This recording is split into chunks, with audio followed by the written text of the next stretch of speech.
Breaking news, ang low pressure area na nasa loob ng ating Philippine Area of Responsibility ay ganap ng naging bagyo at tinatawag natin itong bagyong Neneng. Habang meron pang isang low pressure area na nasa bandang Cagayan naman ay meron na itong high chance na maging bagyo sa loob ng 24 oras. At meron pang isang panibagong bagyo na nasa labas ng ating Philippine Area of Responsibility malayo sa bandang Mindanao ay posible na rin itong makaapekto dito sa ating bansa. Alamin ang lakas at galaw at direksyon nito sa ating update. Ano ang epekto nito sa habagat at sa ating kasalukuyang panahon na posibleng lumala pa sa mga susunod na araw. Magandang araw mga kababayan, ngayong araw ng Martes ng hapon, August 18, 2026. Isang napakahalagang weather update ang ating pag-uusapan dahil hindi lamang isa kundi dalawang low pressure area at isang tropical depression o bagyo ang kasalukuyang minomonitor sa ating rehiyon. Ang pinakamahalagang tanong ngayon ay may mabubuo bang bagong bagyo? May papasok ba sa ating Philippine Area of Responsibility? At higit sa lahat, habang abala tayo sa pagmamanman sa mga sama ng panahon, gaano kalakas ang epekto ng habagat sa Pilipinas ngayong araw? Meron tayong LPA08F na nasa loob na mismo ng ating Philippine Area of Responsibility at may high chance na maging tropical depression o bagyo sa loob lamang ng 24 oras. At meron ding isa pang low pressure area na 0HG na nasa labas naman ng ating Philippine Area of Responsibility. Ngunit malapit ito sa hilagang kanlurang bahagi ng ating bansa. At ito rin ay mayroong high chance na maging isang bagyo o tropical depression sa loob lamang ng 24 oras. At hindi pa tapos ang ating pagbabantay. Meron ding isang tropical depression na nasa malayong silangan ng Mindanao. Meron itong mga kondisyon na favor sa patuloy na pag-organisa at paglakas nito. Samantala sa ating bansa mismo nananatiling dominante ang southwest monsoon o habagat. At ito ang pangunahing dahilan kung bakit maraming bahagi ng Luzon at Western Visayas ang nakakaranas ng mga pag-ulan sa kasalukuyan. Kaya ngayong hapon, isa-isahin natin ang tatlong weather system. Tingnan natin kung alin ang mas dapat bantayan at pag-usapan natin kung bakit kahit malayo ang mga sama ng panahon o bagyo ay maari pa rin silang magkaroon ng malaking epekto sa ating panahon sa pamamagitan ng pagpapalakas ng habagat. Para naman maging updated ka sa panahon, i-like, i-share at mag-subscribe lang dito sa ating channel. Mga kababayan, unahin na natin ang pinakamalaking concern dahil ito ay nasa loob ng ating Philippine Area of Responsibility o PAR. Ang tintukoy natin ay ang LPA08F. Patay sa latest information, ang lokasyon nito ay nasa layong 1,170 kilometers silangan ng extreme northern Luzon. At meron na itong high chance na maging tropical depression o bagyo sa loob lamang ng susunod na 24 oras. Ibig sabihin, hindi na lamang ito isang ordinaryong disturbance na basta-basta nating babaliwalain. Meron na itong sapat na organisasyon upang patuloy na minomonitor ng mga weather agency. Ang tinatayang maximum sustained winds nito ay umaabot sa 45 hanggang 50 kilometers kada oras, habang ang minimum sea level pressure ay nasa 1,002 hectopascal. Pero may isang napakahalagang terminong kailangan nating maintindihan.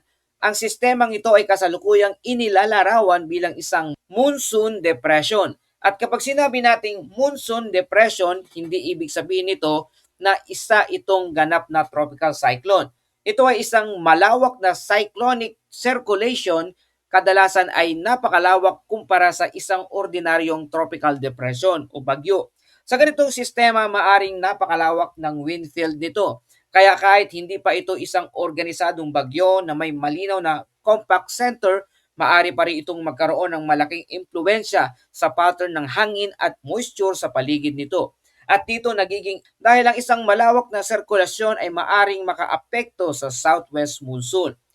Ngayon, bakit mahalaga ang LPA08F? Maraming viewers ang maaring magtanong, kung 1,170 kilometro pa naman ang layo nito sa Luzon, bakit kailangan natin itong bantayan? Simple lang ang sagot.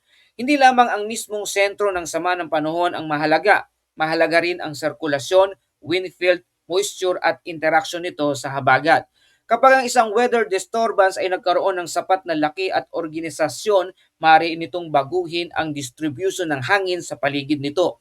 At dahil umiiral na ang habagat, posible ang interaction ng dalawang weather system.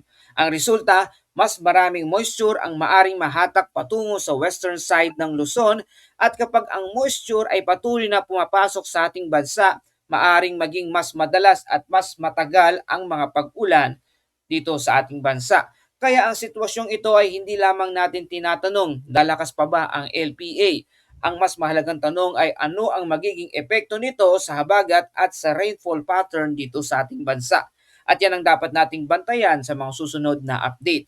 Ngayon naman, pumunta tayo sa isa pang weather system na medyo kakaiba ang sitwasyon. Ito ang LPA-08G. Ito ay may layong 400 kilometers kanluran ng Calayan, Cagayan. At narito ang mahalagang bahagi. Ito ay high chance na rin na maging isang tropical depression o bagyo sa loob ng 24 oras.